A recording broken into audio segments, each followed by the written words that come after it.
নমস্কার। এখানে আরেকটি অঙ্ক দেখতে পাচ্ছেন, ৫ নম্বর অঙ্ক।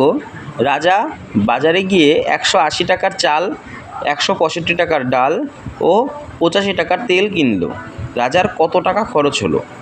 এই যে এখানে অঙ্কটা আছে, অনেক সময় বাচ্চারা কী করে, এই যে এখানে খরচ আছে কথাটা ভেবে ভাবে কি খরচ হয়েছে, তার মধ্যে কমে গেছে, তার মানে আমার এটা বিয়োগ অঙ্ক হবে।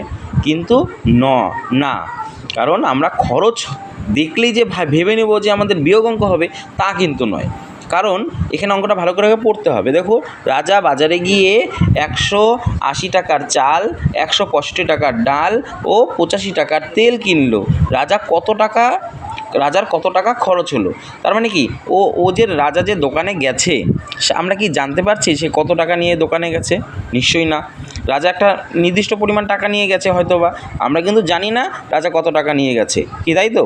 তাহলে রাজার দোকান থেকে চাল কিনলো, ডাল কিনলো, তেল কিনলো, তাহলে এই যে চাল, ডাল, তেলের যতগুলো টাকা দোকানদারকে ও দিল, সবগুলো টাকা কী করতে হবে? একসঙ্গে করতে হবে। একসঙ্গে করলে আমি বুঝতে পারবো যে রাজার কত টাকা খরচ হলো। ঠিক আছে?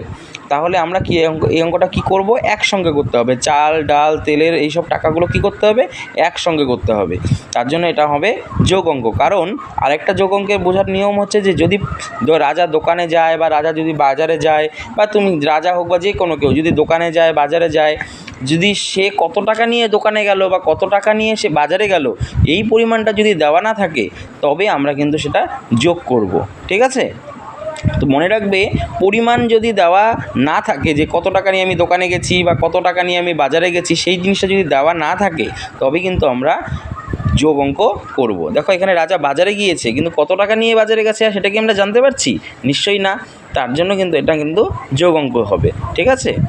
তারপরে দেখো এখানে কী বলেছে, আরেকটা অঙ্ক, ৬ নম্বর অঙ্কটা, যে দেখো তোমাকে ৪৭৫ লিখতে বলা হয়েছে, কিন্তু তুমি ভুল করে ৪৬৫ লিখেছো। তুমি কত কম বা বেশি লিখেছো? তাহলে তোমাকে লিখতে বলেছি ৪৭৫ আর তুমি লিখছো ৪৬৫। তার মানে নিশ্চয়ই তুমি ভুল করেছো। ভুল করে তুমি কি লিখেছো? দেখো, ৪৭৫ আর এখানে ৪৬৫। তার মানে তোমাকে লিখতে বলছে ৪৭৫ আর তুমি লিখেছো ৪৬৫। তার মানে তুমি কিন্তু ভুল লিখে কম লিখেছো। ৭৫ বেশি, ৬৫ হলো কম। ঠিক আছে? তাহলে কম লিখেছো। এবার প্রশ্ন হলো তুমি কত কম লিখেছো।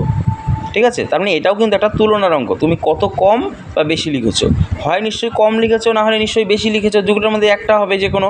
ঠিক আছে? এটাকে তুলনা করে বের করতে হবে, যে এটা একটা কিন্তু তুলনার অঙ্ক, যে তুমি কম লিখেছো না বেশি লিখেছো। তাহলে এটা তুলনা করলে আমি পেয়ে যাচ্ছি যে আমি কম লিখেছি না বেশি লিখেছি। তাহলে কম আর বেশির অঙ্ক থাকলে এটাকে বলা হয় তুলনার অঙ্ক। মনে রাখবে, কম আর বেশির অঙ্ক থাকলে হয় তুলনার অঙ্ক, আর তুলনার অঙ্ক মানেই বিয়োগ অঙ্ক। ঠিক আছে? তাহলে এই অঙ্কটা তো আমরা তুলনা বুঝতে পারছি যে কম বা বেশি লিখেছো। হ্যাঁ, নিশ্চয়ই কম লিখেছো বা বেশি লিখেছো, তাহলে এই সময়ে অঙ্কটা কিন্তু হবে আমাদের তুলনার অঙ্ক। মানে তুলনা মানে বিয়োগ অঙ্ককে বোঝায়। ঠিক আছে? আর সবসময় মনে রাখবে, বিয়োগ অঙ্কে কিন্তু সবসময় উপরে বড় সংখ্যা লিখতে হয়, নিচে ছোট সংখ্যা লিখতে হয়, তারপরে কিন্তু বিয়োগ করতে হয়। কেউ কিন্তু ভুল করে কিন্তু উপরে ছোট সংখ্যা নিচে বড় সংখ্যা লিখে কিন্তু বিয়োগ করবে না। ঠিক আছে? এবার ৭ নম্বর অঙ্কটা কী আছে দেখো, তুমি ৫০০ টাকা নিয়ে দোকানে গেলে, তা থেকে তুমি ১৯০ টাকা দিয়ে একটি ছাতা কিনলে, এখন তোমার কাছে কত টাকা রইল? আগের অঙ্কটাতে দেখো কী দেওয়া ছিল, রাজা বাজারে গিয়ে এত টাকা চাল কিনেছে। রাজা কত টাকা নিয়ে বাজারে গেছে সেটা কিন্তু আমরা জানতাম না, কিন্তু এই অঙ্কটাতে দেখো কী লেখা আছে, তুমি ৫০০ টাকা নিয়ে দোকানে গেলে। তাহলে এখানে কিন্তু আমরা জানতে পারছি তুমি ৫০০ টাকা নিয়ে গেছো, আর আগের অঙ্কটাতে কিন্তু জানা যাচ্ছে না যে রাজা কত টাকা নিয়ে গেছে। তাহলে এখানে আমরা বললাম যে আমি তো জেনে গেলাম যে আমি ৫০০ টাকা নিয়ে বাজারে গেছি।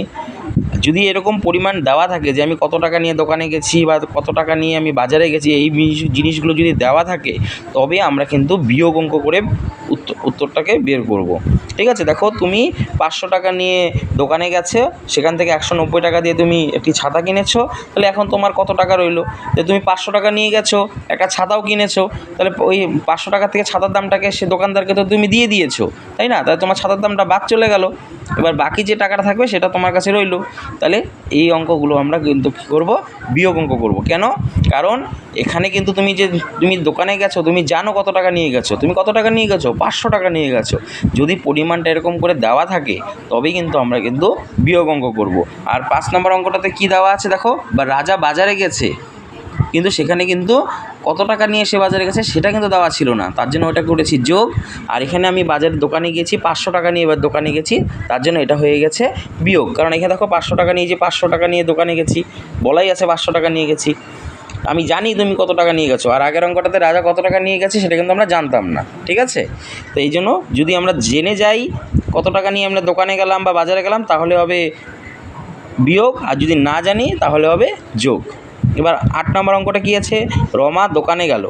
এখানে কী আছে দেখো, রমা দোকানে গেল, 300 টাকা দিয়ে বই কিনলো, তারপরে তার কাছে আরও 50 টাকা আছে, তাহলে সে কত টাকা নিয়ে দোকানে গিয়েছিল। এই অঙ্কটা দেখো একটু অদ্ভুত। রমা যে দোকানে গেছে, তুমি জানো কত টাকা নিয়ে রমা দোকানে গেছে? সেটা কিন্তু তুমি জানো না, ঠিক আছে। কিন্তু সে দোকানে গিয়ে 300 টাকার একটা বই কিনলো, আরও তার কাছে 50 টাকা রইলো, তাহলে সে দোকানে কত টাকা নিয়ে গিয়েছিল? আমরা কিন্তু জানি না রমা কত টাকা নিয়ে দোকানে গিয়েছিল। এই যে একটু আগে বললাম যে যদি আমরা না জানি যে আমরা কত টাকা নিয়ে দোকানে গেছি বা কত টাকা নিয়ে আমরা বাজারে গেছি, সেই জিনিসটা যদি আমরা না জানি তাহলে কিন্তু হবে যোগ। আর যদি আমরা জেনে যাই যে আমরা কত টাকা নিয়ে দোকানে গেছি বা কত টাকা নিয়ে বাজারে গেছি, সেটা কিন্তু যদি আমরা জেনে যাই তাহলে হবে বিয়োগ। যেমন আগের অঙ্কটা দেখো, আমরা জেনে গেছি 500 টাকা নিয়ে দোকানে গেছিলাম, তার জন্য এটা হয়েছে কিন্তু বিয়োগ, ঠিক আছে। আর এই অঙ্কটাতে দেখো রমা যে গেছে, আমরা তো জানি না রমা কত টাকা নিয়ে গেছে, তার জন্য এই অঙ্কটা হয়ে যাচ্ছে যোগ। আর 5 নম্বর অঙ্কটা হচ্ছে যোগ, কারণ রাজা যে বাজারে গেছে সেটাও আমরা জানতাম না কত টাকা নিয়ে বাজারে গেছে, ঠিক আছে।